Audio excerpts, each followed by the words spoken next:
Quand le Christ dit « je crois », le credo, il dit sa foi en Dieu, le Père, le Fils, le Saint-Esprit, puis il dit « je crois à la Sainte Église catholique, apostolique ». Le mot Église, c'est une invention des chrétiens? Non, le mot ecclésia, qui vient du grec, qui signifie convocation, désignait l'assemblée générale des citoyens.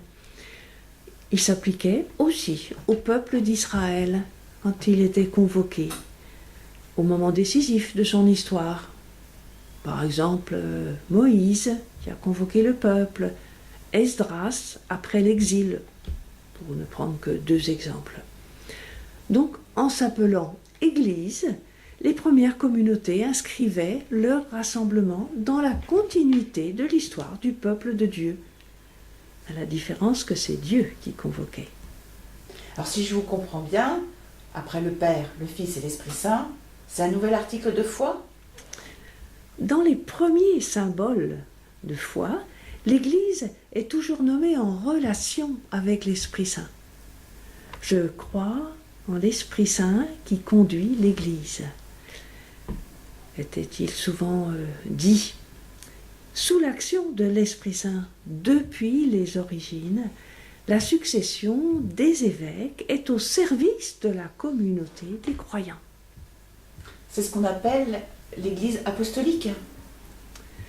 Cette note apostolique est une des composantes, comme un accord d'une partition musicale, une, sainte, catholique, apostolique, disons-nous, quand nous définissons l'Église.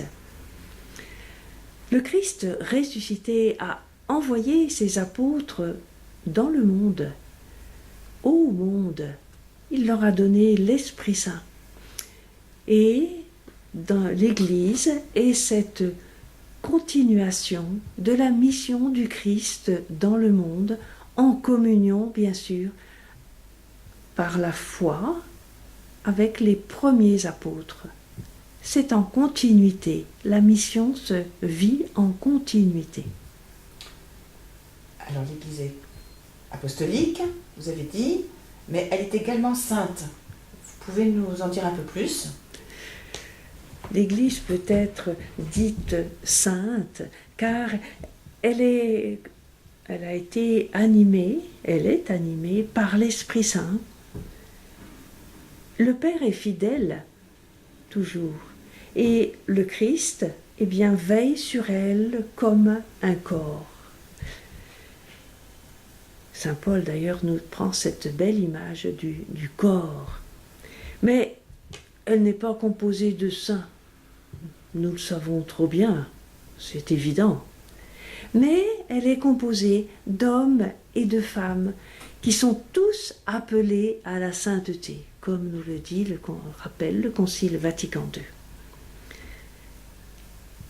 Et l'Église, c'est vrai, est destinée à tout l'univers.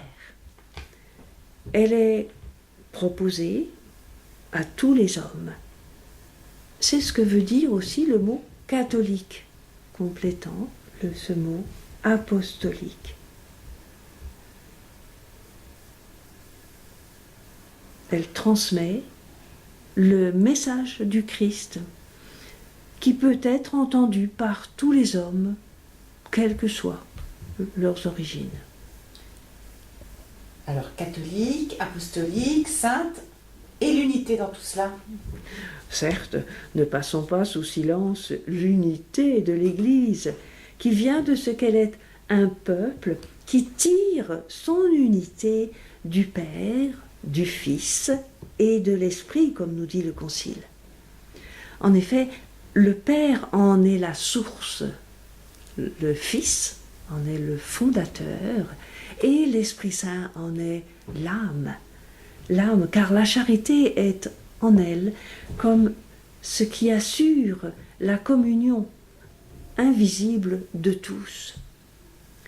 On connaît les liens visibles qui nous unissent, comme la profession d'une seule foi reçue des apôtres, la célébration commune des sacrements, la succession apostolique par le sacrement de l'ordre qui maintient la concorde fraternelle dans la famille de Dieu.